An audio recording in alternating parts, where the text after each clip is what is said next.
I'm going to do that second line twice. Okay. 3 times, I mean. 3 times. Or did I do that? I don't know. We'll find out when it happens. Depends on how engaged we are out there.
Okay.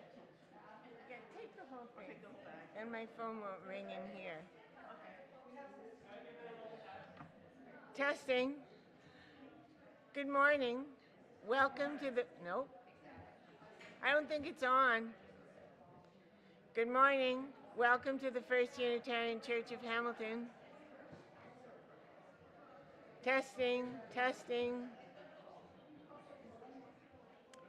Good morning.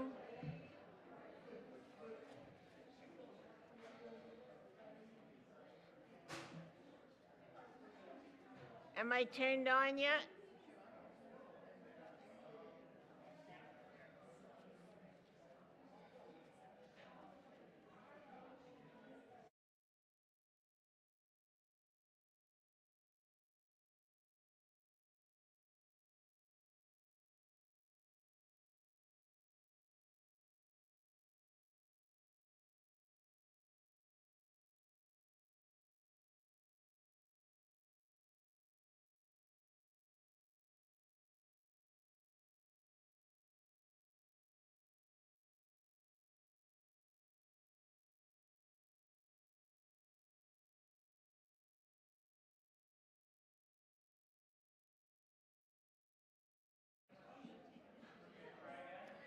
Good morning. Good morning, everyone. Welcome to the First Unitarian Church of Hamilton. I don't think, Barb, the mic's not on, is it?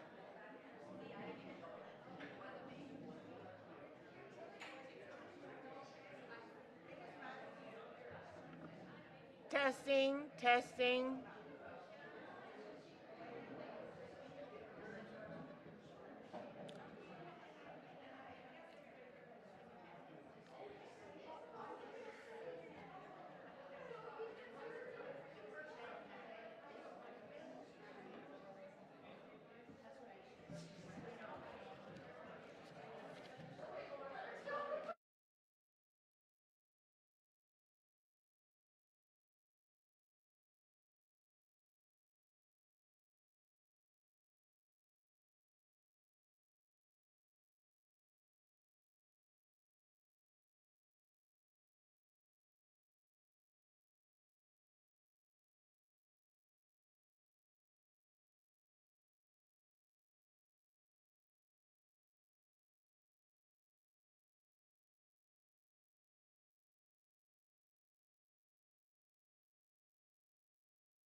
Good morning, everyone.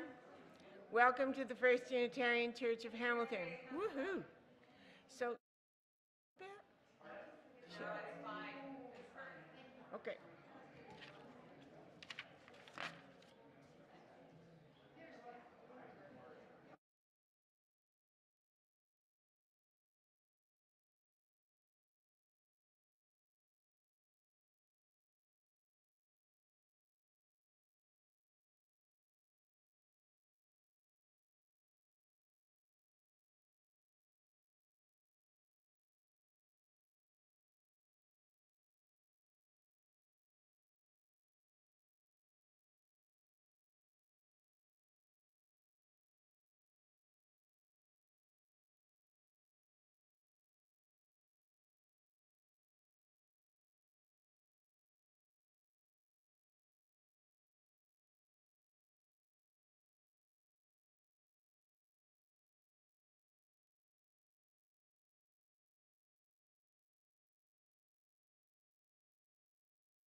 Good morning.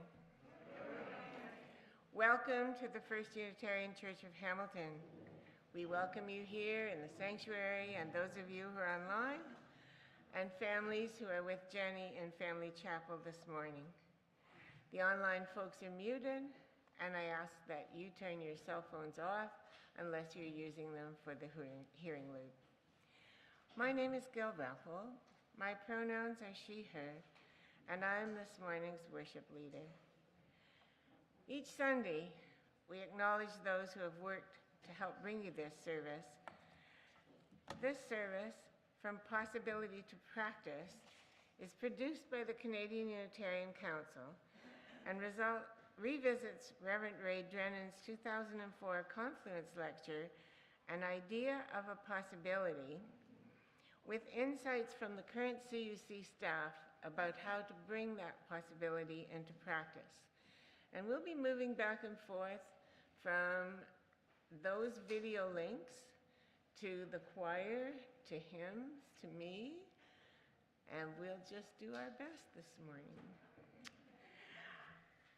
Our speakers are members of the staff of Canadian Unitarian Universalist Community, and we welcome our choir and Rachel and Cindy, of course, our ushers, Roberta Weiss and Kathy Brown, Ian and Sue Johnstone as our worship assistants, our hospitality team, and especially this morning, we thank our tech team, Josh and John, who are transmitting the service and linking everything in a way that I totally don't understand, but I'm very hopeful about. Our faith community is more than Sunday morning services, as you know. There are many activities during the week. They help us support each other and build community. Please remember, read your ACE every week. It's important. At the end of the service, there'll be a few special announcements about next week's Spring Festival. And there will also be a meeting in here to have a conversation about encampments, which has risen up again as an issue in our community. Our goal in this congregation is to extend our hearts and welcome to whomever you may be. We are connected through our desire to live out our ideals of peace, love, and justice for all. We are here to love one another and encourage each other in our spiritual growth. Our congregational mission includes our commitment to nurture one another, to serve the community, and to inspire action that heals the world. Each week, we light our chalice or chalices. Our words this morning come from the Cascade UU Fellowship in Washington State. As we light this flame of hope, may our congregation become a kaleidoscope of souls and people. In the presence of this flame, in me, in you, in us, is an invitation to sit at the table.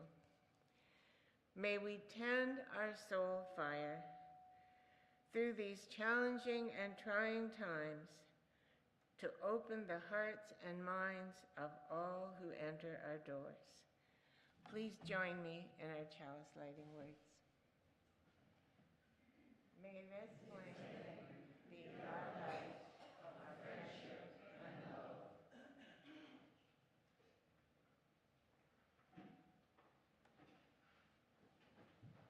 And I also light our choir chalice as well this morning.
Good morning, everybody.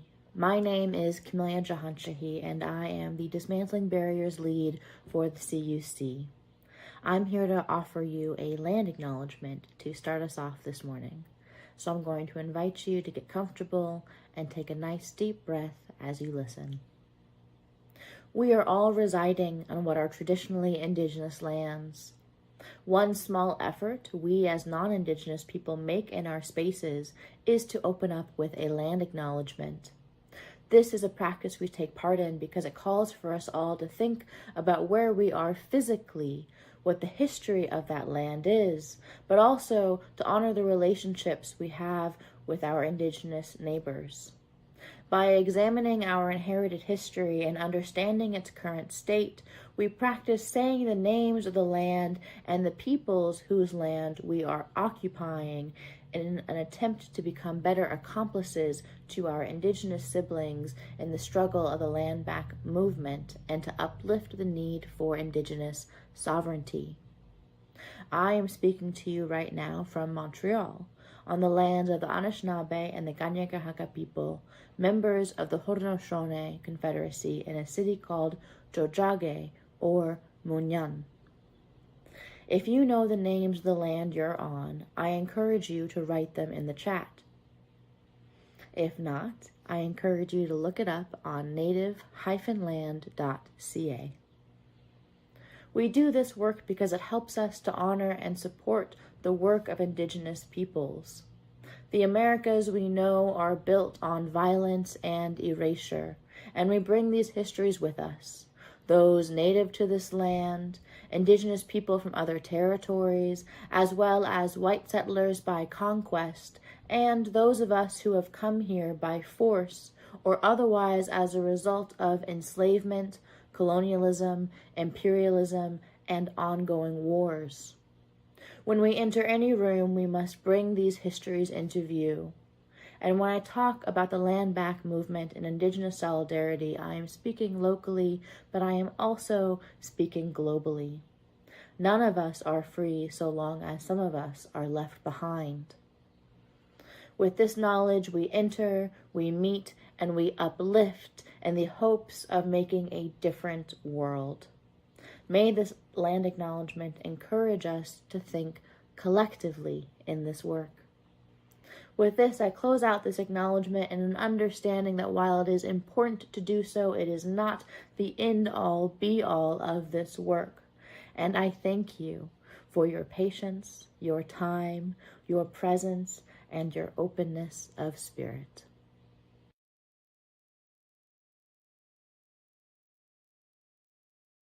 I have a theory that we come together, we build a thing, this good thing that is Unitarian Universalism, for example, and we build it out of necessity because we need a place to go where we fit, we belong, and where we get our needs met, and where we can feel a meaningful connection with other people of similar values and do good in the world. So we create this thing because we need it and we couldn't find it anywhere else. And then we tend to it and we care for it and we polish it and we love it and we are invested in it because we should be. And at some point, we have to ask ourselves if we are still making art or if we are creating an artifact. Sometimes we polish it in a way that keeps it exactly the same. We might even put it in that case with the glass and lock it and say, this is the beautiful thing. I get how we get there. I love congregational life. And I'm sure I've said, no, there's a better way to do this. We have to do it this way. We've always done it this way. Sure, I've said that at some point. I apologize to the universe. So if we keep it exactly the same, frozen in time, it's still beautiful. We can still love it and appreciate it, and there will be people for whom that is perfect. That is exactly what they need. But if it is not renewing itself, we have to notice that it's not working in this moment, in this culture, in this demographic. What is the need in this moment? We came together because we needed a place where we didn't have to have a creed. We could still be meaningful people with connection, do good in the world without being told what we had to believe. It was a brave move. What's the brave move now? At the best, people are going, okay, so what are new ways to engage? Because the reality is people still have a need for a spiritual life, whether or not they define it that way or not. We all have a personal theology, the way that we understand that the world works and the values behind our relationships. And so congregations that are willing to be creative about that, I think, have a bit of a head start on what this next possibility is going to look like.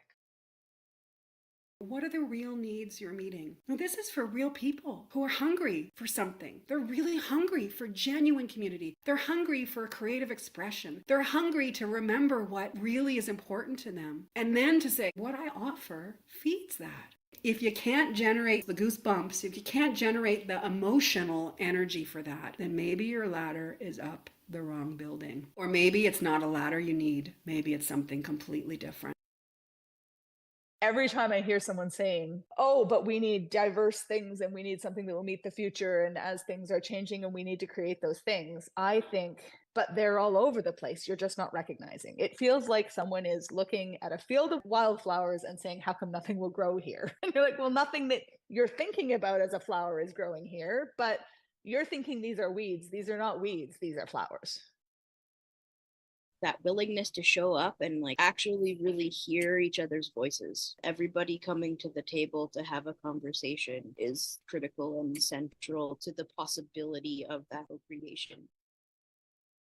We're not going to fix Unitarian Universalism in Canada with one solution. It's going to be multiple different solutions in multiple different places in order to figure out how we are going to continue to be people of faith going forward. And I think that a big part of our faith, going back to that living it in your bone kind of situation that we were talking about earlier, this is a thing that I am versus this is a thing that I'm moving away from, is the practice. It is a practice to be Unitarian Universalist. You have to practice these principles. You have to engage and participate in the discovery of what your community is going to look like.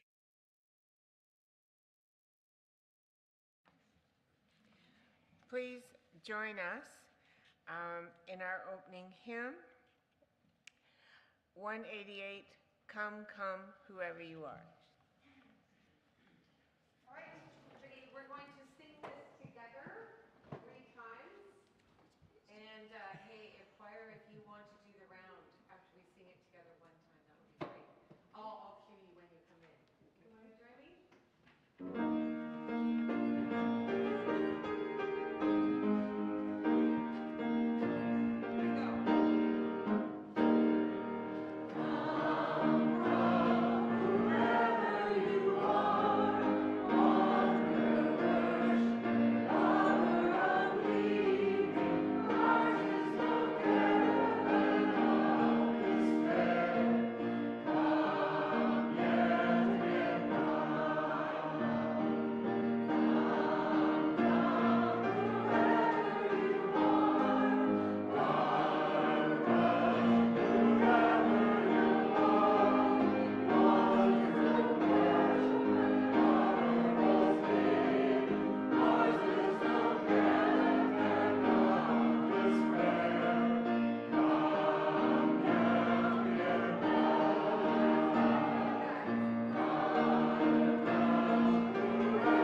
In 2024, the Canadian Unitarian Council, all of us, together, set a clear and courageous intention through our strategic goal and priorities to build a dynamic and sustainable Unitarian Universalism in Canada, one that serves not only our own communities, but the wider world. This call, grounded in our 8 principles, invites us to deepen our connections, dismantle barriers, and reimagine how we thrive together. Our strategic priorities: listening for where the energy is, strengthening collaboration, transforming systems, expanding resources, and equipping communities to serve, are not just administrative goals. They're spiritual ones. But what does that actually mean? How do we materialize this grand aspiration? Well, one thing we can do is look to UU leaders of the past. They offer lived experience, hard-won insights, and cautionary tales that can guide our path forward. Looking back is not about preserving the status quo. It's about listening to those who dared to disrupt it and learning how their instincts and insights can inform a more sustainable and transformative future. One such leader whose voice still resonates today is Reverend Ray Drennan. He was kind enough to mail me a copy of his Confluence Lecture that he did in Edmonton in 2004. It turns out he's been thinking deeply on this topic for a very long time. With his permission, I thought I'd share some highlights with you. Here's a clip from his opening. I did a very unministerial thing. I went to listen.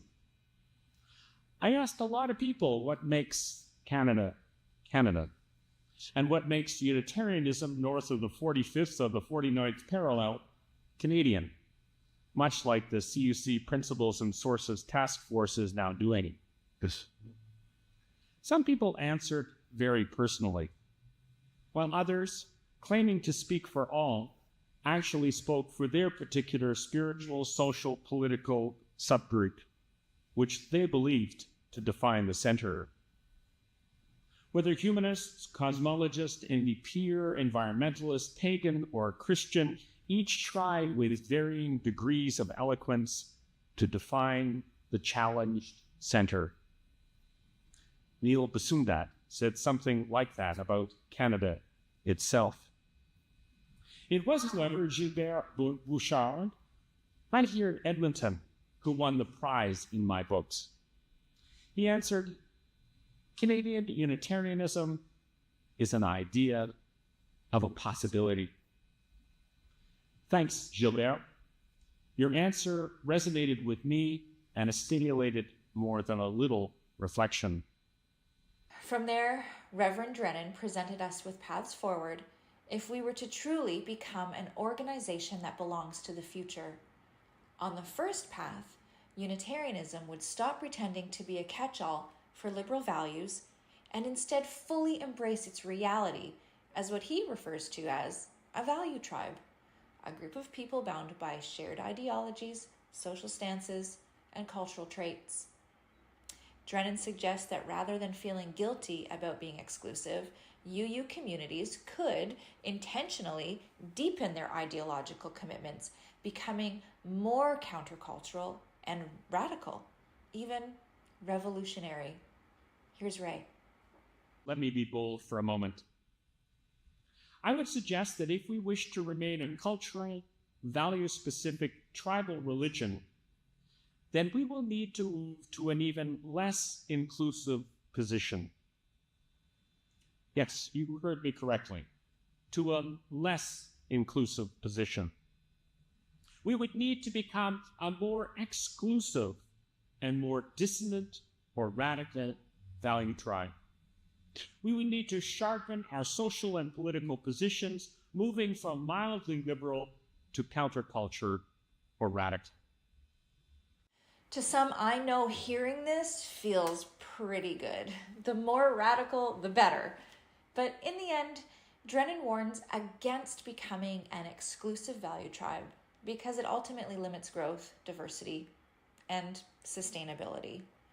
Why? Well, among other things, he acknowledges that all religions are inherently tribal to some extent. And he argues that when congregations rigidly define themselves by specific ideological or political stances, they exclude those who might otherwise find spiritual belonging. This kind of unintentional exclusion, he says, shuts down authentic dialogue, reinforces sameness, and prevents genuine diversity. For Drennan, the danger is that such exclusivity creates a closed system that mirrors the dominant culture, rather than challenging it or transforming it. If Unitarianism is to thrive, he believes it must move away from being a mere lobby group for liberal values and become an open space for deep spiritual engagement across real difference. Personally, I do not believe the center of our movement or our congregations formed around consensus on substantive issues is achievable, important, or productive. It may even be a betrayal of the revolutionary idea that we are. Let me unpack that sentence. In order to embrace fully the possibilities inherent within this path beyond religion, we would need to leave behind once and for all the idea that we are a church, even a liberal, avant-garde, postmodern church. We would need to work on our feelings about this, and there seem to be many. We would need to honestly admit that we are no longer a religion. The good news is that there are few people out there looking for a religion. We would need to admit that we no longer have a faith. We would have to stop using such language. Boldly, we would empty the center of any hope of consensus or of the pet orthodoxies that seem to sneak in. No constellation of opinions, no social programs, no matter how noble, not even being green or anti-war or anti-globalization, no beliefs, opinions, political positions, ideologies, or theologies should sneak into the center of our movement. Even diversity itself would not be the center. I would say that only when the center is truly empty can the full possibilities of deep spirituality enter among us. Let me repeat that. Only when the center is truly empty can the full possibilities of deep spirituality enter among us. The Tao Te Ching speaks of this. It says, "It is empty, yet infinitely capable. It is like the eternal void filled with infinite possibilities." The center of our movement could become that empty fullness filled with infinite possibilities. Beliefs and opinions and social justice positions have no place defining our collective center or identity. Content is not the issue. Process is. How we hold our opinions and beliefs and exchange them with others is the issue. Within our congregations, gathering in this empty, full space of respectful engagement, the military person and the pacifist, the gay marriage supporter and non-supporter, the universal and private sector Medicare people, the humanist and the Christian, would feel that their perspectives were equally heard and equally valid. Each would be honored as they were. Each would be challenged to become all that they might be. Each would find a place of deep dialogue and exchange, and no shoulds as to how to interpret both collectively or practically would enter. There might be no principles at all, but simply rules of engagement or covenants of behavior. Imagine what might happen if we left to one side our collective tribal generic Protestant identity. left to one side our collective political, social, theological, and ideological positions, so as to engage with each other in an open space of empty fullness. Drennan calls us to empty the center, to resist defining ourselves by ideology or sameness, and instead create a space where real difference can enter, where deep spirituality can emerge, where conflict and amicable collision are used to transform us. It's lofty, yes, and idealistic too, but it's not impossible. There are those of us who feel we do a pretty good job at this already, and those who feel we're not yet equipped with the tools and skills necessary to hold space for such differences. And these are just two ideas from one minister 20 years ago.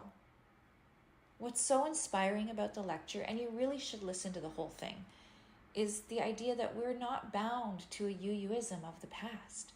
We are called to reimagine a UUism of the future and live into it one day at a time. And here we are, 20 years later.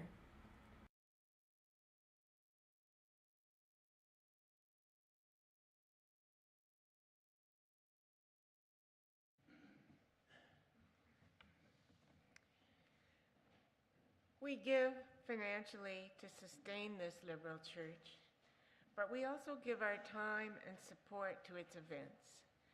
This week, we ask you to support the Spring Festival. There's still help needed next Sunday for the festival to be totally successful, and you can sign up after the service. The festival is, yes, a fundraiser for the church and also for the new Sacagawea student residence just across the street.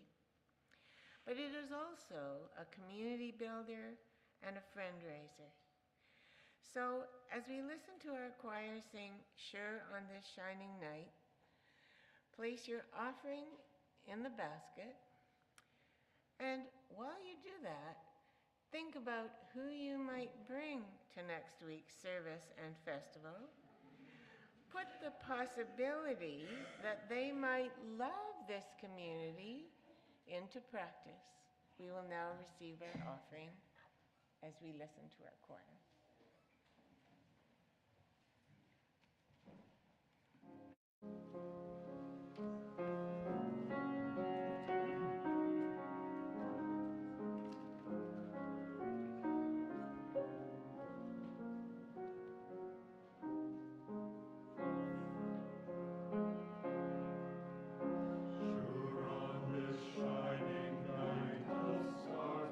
Shadows brown,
Our opening words today came from a variety of guests in the UU Expressions Love in Real Life podcast, a 10-episode docuseries produced by the Canadian Unitarian Council's Justice and Equity team. Hosted by me, Amber Belmar, and Aaron Horvath, the series explores how Unitarian Universalism is practiced across Canada in 2024, lifting up a rich diversity of voices and expressions from 27 interviewees across 17 communities. Rooted in deep research and lived experience, the podcast uncovers vibrant, innovative expressions of UUism emerging from within and beyond traditional congregational narratives, ranging from alternative worship models, community ministries, and social justice groups, to an online singing circle, social enterprises, and young adult networks. Each episode invites listeners into honest dialogue about the realities facing UU communities today: declining membership, generational divides, sustainability, relevance in their wider communities, and the need for transformation. Today, we reflect on what it means to move from possibility to practice with just 3 of the many inspiring stories from the UU Expressions podcast and ask ourselves, what makes a community sustainable? How do we become not just keepers of the past, but co-creators of a Unitarian Universalism that belongs boldly to the living future? These stories are not meant to be a solution, but are offered as experiments, as dreams, and aha moments. There will be music and quiet moments for personal reflection and a chance to welcome in what moves you. A heads up, the videos are choppy. They were edited to serve the purposes of a podcast, and they're slices of a bigger story. To understand the full context and meaning of them, I strongly encourage you to listen to the series and engage with the discussion questions provided. You won't regret it. And one last thing, each interview you are about to hear is conducted by the CUC's former Justice and Equity lead, Aaron Horvath. Aaron began her work with us as a 6-month contract and ended up blessing us with over 6 years of her gifted leadership.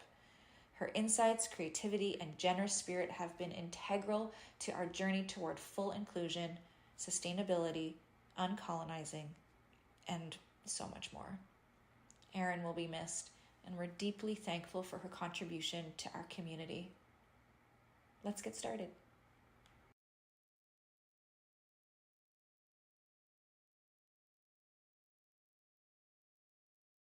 For a while, we were meeting at a conservation authority's office, and it was really a wonderful space that we had. We had permission to go into the building, and we would meet in their boardroom, which had lovely windows outside. And there was one time when an owl actually came to the window. There were times when we had meetings outdoors at the Conservation Authority in a gazebo. We talked about nature and about birds, and we included that into the service. Recently, we've been meeting at this art gallery. It's a small gallery, and the owner of the gallery has a room that's kind of apart from the gallery where we can shut the doors, and that's where we've been meeting. And sometimes we go into the gallery, and we have at times used the work that's in the gallery as part of our meditation or to include as part of the discussion. There was one time when the theme we chose was about the environment, and it just so happened that there was a landscape show on. During the service, we went out and we looked at the paintings, and we invited people to choose a particular painting to meditate on and then to come back and discuss. So that's some of the things that we do that's different. A couple of times where we decided to have a water service, and we met at a heritage museum that was alongside of a river. We had absolutely beautiful services there that were in nature and with nature, and we invited someone from the Indigenous community to come and speak and to sing and to offer some of their teachings to us. So it sounds like then part of it at this point is to have your locations be like an active part of your gathering. I think it's just turned out that way. I don't know whether that kind of intention or that kind of accident is for all of the participants, or whether it's just for myself or for a few of us where we're just very aware of the location that we're in and wanting to use it to somehow enhance whatever theme work that we're working on for the service. We're always sort of moving and adjusting depending on how many people are coming to the meetings. I'm quite happy to be nomadic. I think the idea of having a permanent base does not suit us at all. There's so few of us, and because we're so widespread. So in a way, the fact that we're nomadic means that we can move to the different areas. We could set up a meeting that's maybe closer to Huntsville because that's where we've got people coming from. Or we've got more people coming from Aurelia, so we can move to Aurelia maybe once or twice or something to have meetings there so that those people don't have to travel. It takes a lot of pressure off if we don't have our own space that we have to deal with. We don't have the money for it. We're finding it difficult enough with just the few of us to keep the fellowship going, in terms of administration. We have a board, and that's enough for us. I really like the opportunity to be in these different spaces. They kind of allow for opportunities for different things to come up and sometimes to connect with different kinds of communities. Whenever we're at these different places, we're making donations to them to pay for the space. It always helps the community where we're gathering for our own services. So this is kind of an interesting alternative with vision and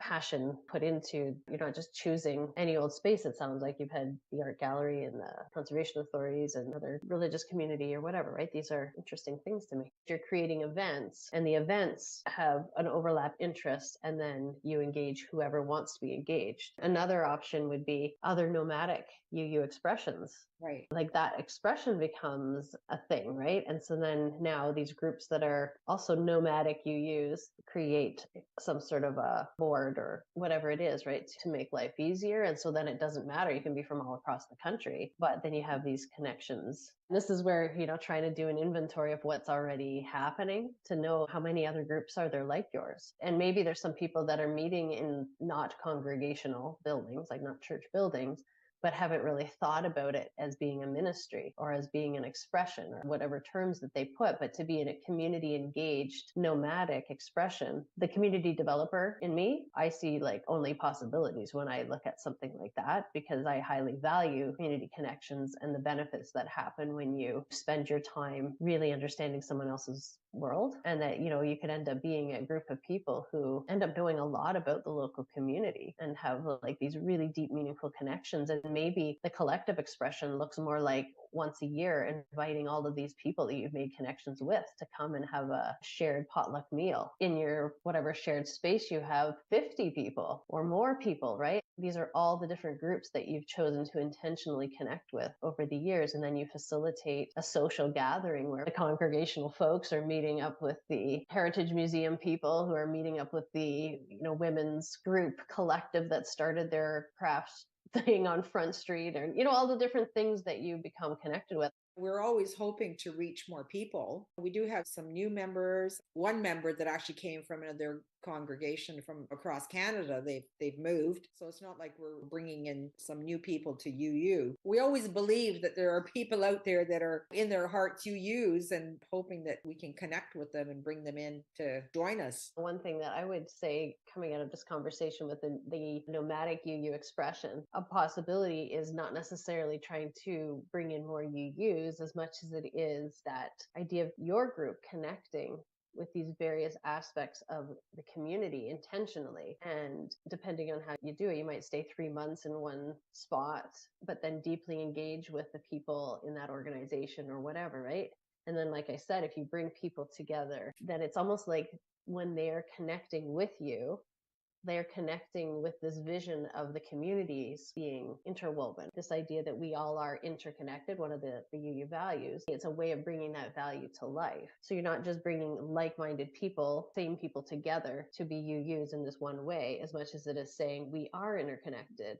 Let's find our interconnection together. So this idea of let's find our interconnections, like if that became your practice of how you brought your UU values to life, was to say, it doesn't matter if this is like, we're going to meet with the war veterans type thing, people with PTSD, we're going to meet in this reserve, we're going to meet in this conservation area, we're going to meet with these women who are domestic violence survivors and are using such and such a thing to whatever, right? Those are your 4 groups for the year. And then you become the center spoke. Yes. And then you're connecting and actually creating what's called social capital for those different groups. Right. So you might choose on purpose, like an intersection of folks that when you end up connecting them and that you bring them into your world, now their world's richer because a group that maybe has very little is connected with a group that has maybe more. Or, a group that has something to express is connected with a group of artists to express it. To me, it's like That could be, if fleshed out a little bit more, something that becomes a nomadic UU expression. This is what it looks like. And if you join in this for the year, you will be having this experience of being connected with 4 different parts of our area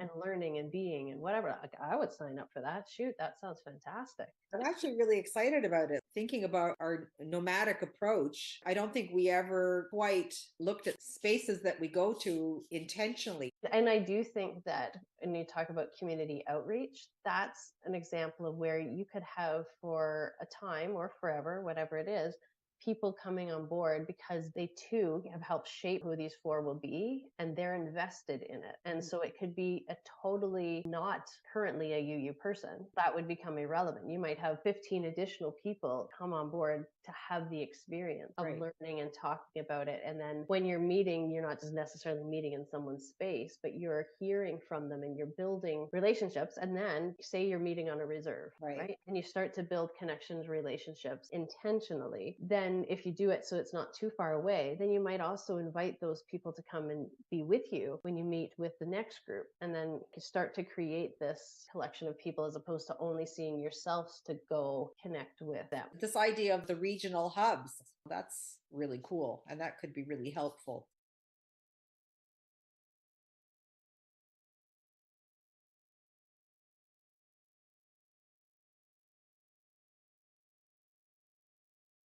The idea of soulful singing was a singing meditation where we would sing short songs that could be taught by ear. There was no music in front of us. There was no words in front of us. The leader would teach a song line by line like this.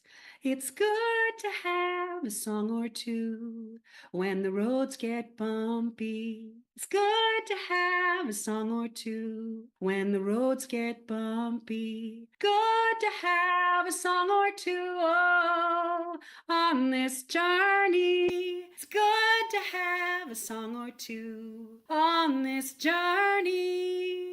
Now that's a zipper song, so you can add in different. It's good to have a friend or two. It's good to have a dream or two. It's good to have a snack or two. It could be any kind of thing there. And then we would sing that again and again and again in a repetitive way. And as we sang that song or any song, and as it came around again and again, maybe we'd have some harmonies spontaneously, nothing written down. Maybe we would feel the song a little deeper in our body. If it was a zipper song like that one, maybe folks would call out words that they wanted to include. So it was a way of including people's diverse experiences. And then there would be a silent and quiet time, and then another song would arise. I did this from 2002 until 2020. And then the pandemic hit. There is no way I would have ever done soulful singing on Zoom without the pandemic. I know for sure I would never have done it. 3 weeks before, somebody who was planning to come to an in-person gathering, she emailed saying, oh, the roads are kind of slippery, and she lives like a half an hour away from Kingston. Do you think I could just like FaceTime into soulful singing or maybe Zoom into soulful singing? In my head, I said, there's no damn way I am ever doing that. But I didn't reply that way. Of course, I replied in a very, well, thank you for your request for that. Like I wouldn't be able to do that because of technology things, but thanks for letting us know and, safe home. It's good to stay home tonight. Yeah, that makes sense. I basically totally, in my heart of hearts, said, there is no way in hell I am ever gonna use Zoom to FaceTime to do singing. Like the whole thing about singing is that we get to hear the harmonies that we're all making together, that we're in the room together. I was a true believer about that way of singing, and I still am. Singing in a room together, which I still do, is a beautiful thing. And I have discovered, because I was pushed into it, because I needed to do something to respond to what was happening as in a pastoral way. I started soulful singing on Zoom as a pastor. People are scared. People need something, and I could do this. Not because I thought that soulful singing online was going to work, but not that I thought I had a dream about at some point, oh yeah, I'll get my songs shared on TikTok. And so I thought to myself, so many people are at home. Maybe I'll start a group that will meet every morning at 9 o'clock. We'll have a morning group at 9 o'clock. We'll sing for 45 minutes, and then we'll have like a half an hour of listening, just a time for people to share afterwards. And I'll do that for the next couple of weeks until things blow over. That group is still meeting every single day. At the time of our interview, she estimated that the group had met every single day, totaling around 1,400 times. And the reason they keep coming is because there's power in song. There's power in the process of singing, and there's power in these small songs. I've written so many songs. I've written hundreds and hundreds of songs, but the songs that I write really illuminate and lift up Unitarian Universalist values. And even if you are not connected to a Unitarian Universalist congregation, it is a way of sharing those in such pithy ways. And people remember them. People remember a song like, "We're all connected, bird, cloud, and tree. We're all connected, earth, wind, and sea. An interwoven, exquisite tapestry. We're all connected, breath, you and me." And because it marries this embodied practice with really theological tenets, because that's what the words of these songs are, theological propositions, even though there are people there that are completely secular that would never imagine it as being a theological statement. I think of it that way in some ways, that this is a belief, a value, a way of thinking that I think promotes the kind of healing, inclusivity, diversity, care, collective care that I want to see prospering in the world, in a world that's really difficult. Soulful singing has evolved to include a book club, a creating group, special monthly events, in person, and an online picnic. It's a genuine, caring community.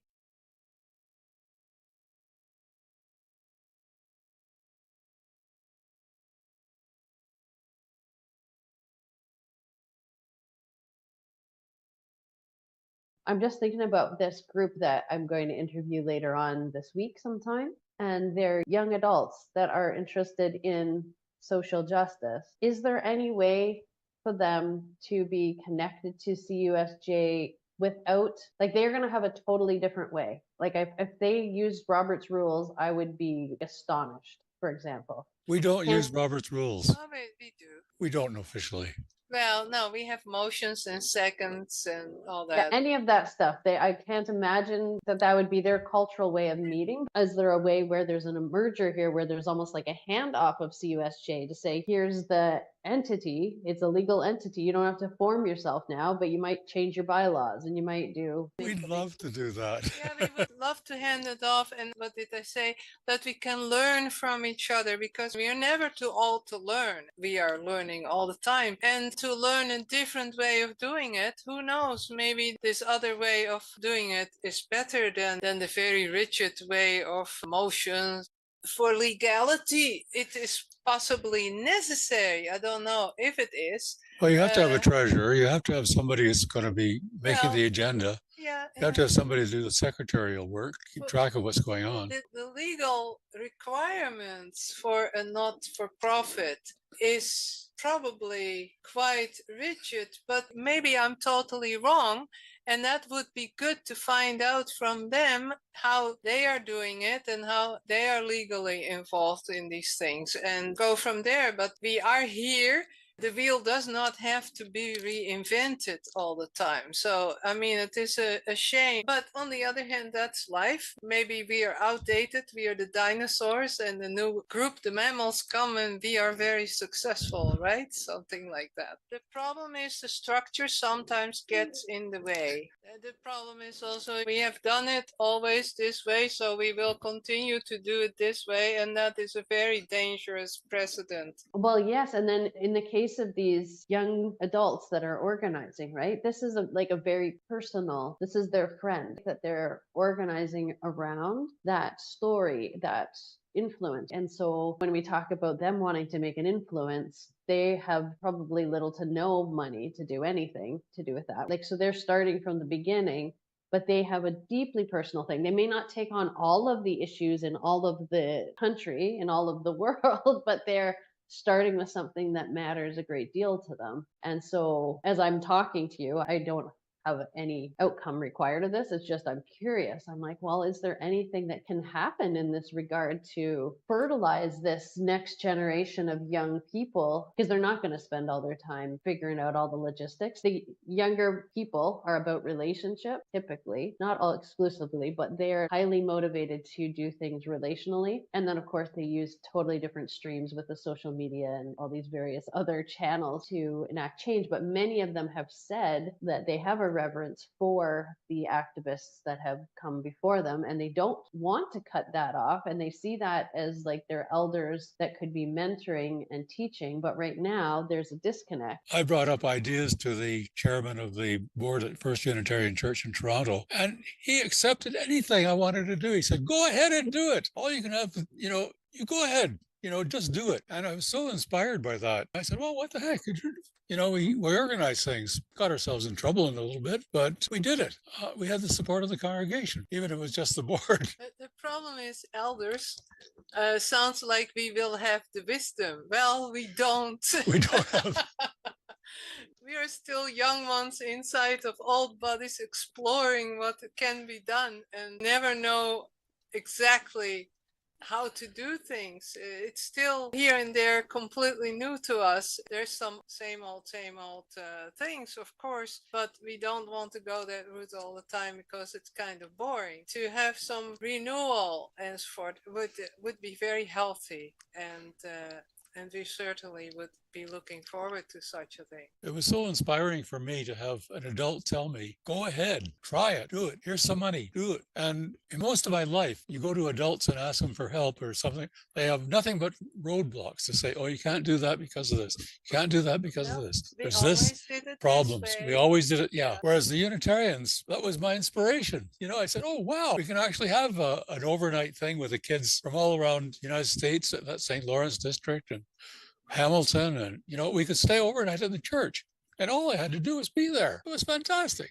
So herein lies the challenge for this generation of UUs that are older, is to figure out, well, what does it mean to be that inspiring person that says to the younger generation, here you go, you don't have to do it our way. Like, meaning if you have another way of making decisions, then do that. If you have another way of gathering, do it. Absolutely. But that's the challenge that we have. What do we need to become to fertilize this next generation coming up?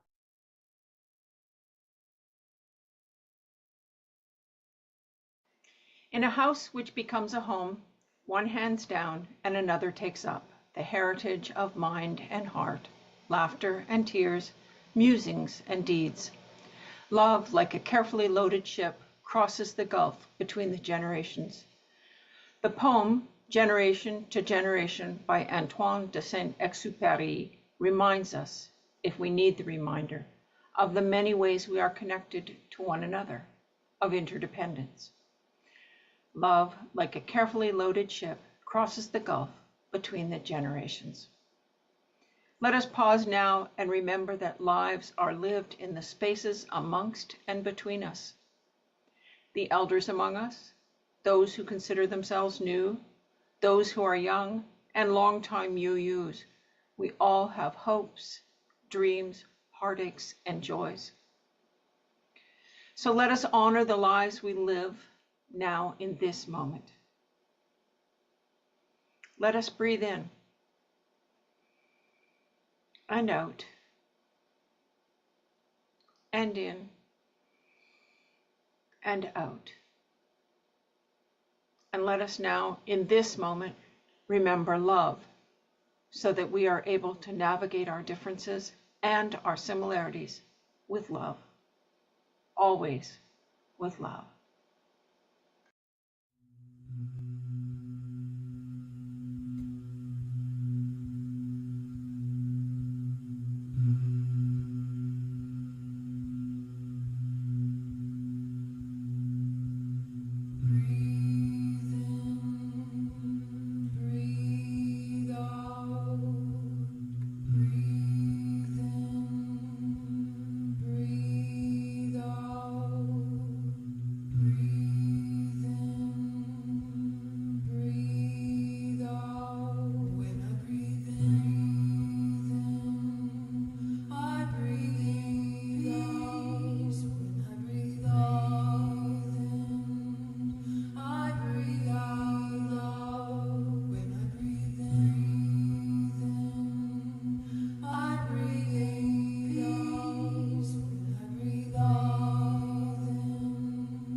As we listen to our choir, we have an opportunity to think deeply about the joys, sorrows, and gratitude that unite us as you light candles for your own joys, sorrows, and gratitude.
We come now to the time in our service when we affirm the ways that we are connected in this congregation.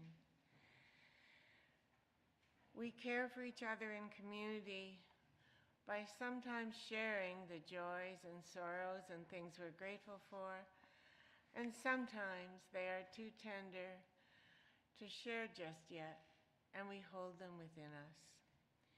This morning, we have a sorrow from Sue Prescott On Friday evening, we were confronted with a very loud and boisterous house wren sitting on the sanctuary fence. On leaving the garden, we realized that her beautiful house was gone. Yes, my friends, it was stolen, and I think she was trying to tell us how sad she was. Fortunately, the house is going to be replaced, and hopefully she'll like it as much as the other one. We have 2 gratitudes this morning, one from Nancy Wilson. Our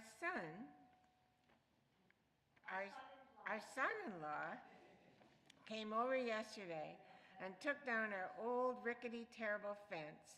He did it in 2 hours. It's a dream come true, and the metal part will go to scrap to be recycled.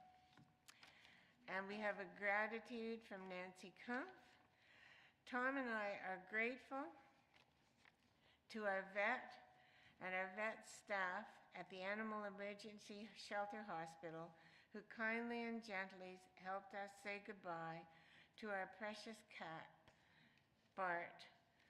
We are so fortunate to have knowledgeable doctors who can compassionately serve people, animals, and families while helping them to move on in spite of the pain.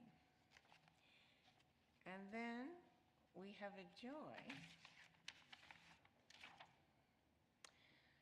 from Joanne Tunnicliffe.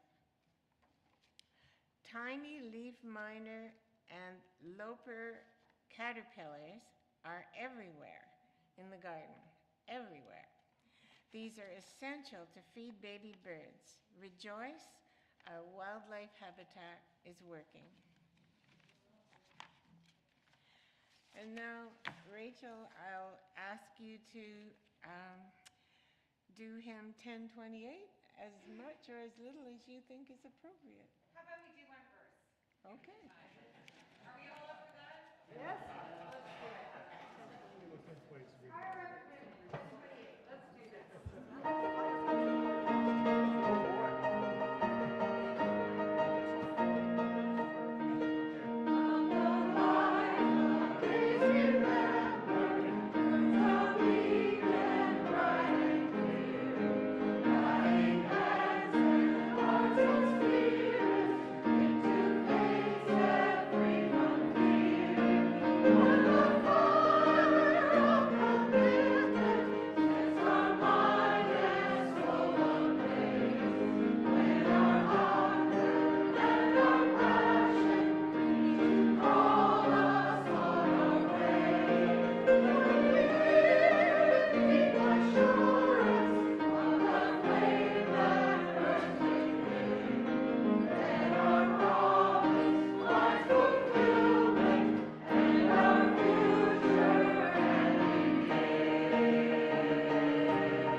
Emptying the center isn't just about letting go of a central ideology.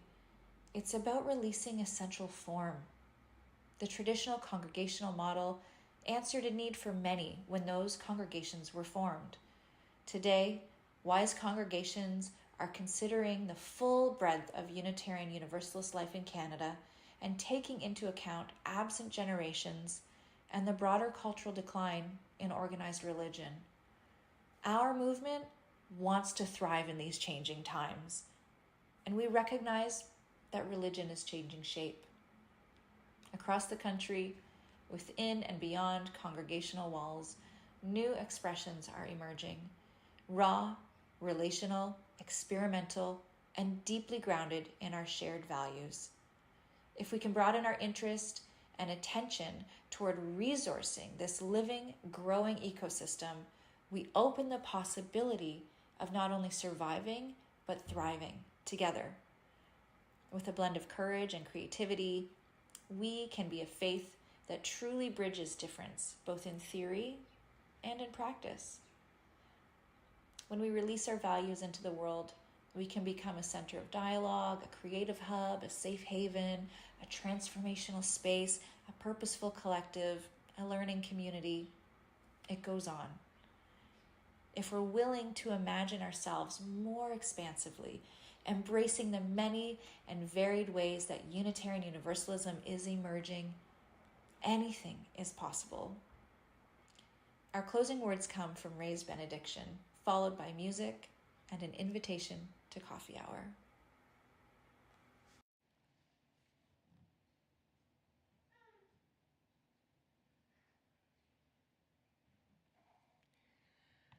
Before we hear our prelude, I do have to share a few words about our festival. Many of you have already been into the silent auction, big time. For those of you who haven't, if you need some help figuring out how to get in, Catherine and Anne will be outside at the festival table. This year's festival features a barbecue hosted by the property committee, different kinds of burgers for $5, frozen treats for $2, free lemonade, a fabulous bake sale, a sweet treat bidding table, great programs for families and children. Siwari will be over here selling puzzles and games. For visitors and newcomers, the fellowship hall will be full of tables of all our teams and groups explaining what we offer here, bringing possibility into practice. Bring cash, use your card when you check out. There'll be a special tree and indigenous plant sale by a local group that works with our property committee and garden team. And of course, Blooms will be there with their jewelry. And we'll have JP and Marianne and George providing music. As you can imagine, it takes many people to make something like this happen. We still need a few volunteers for some tasks. So if you haven't signed up, see me outside after the service. And yes, next Sunday, we will move possibility into practice when you bring a friend.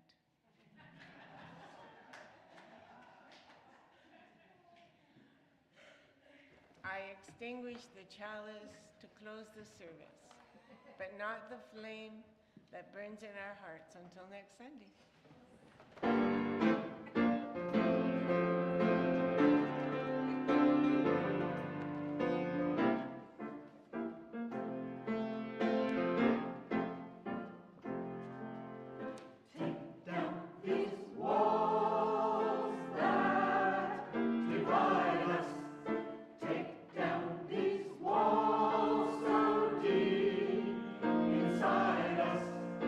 With all your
Thank you.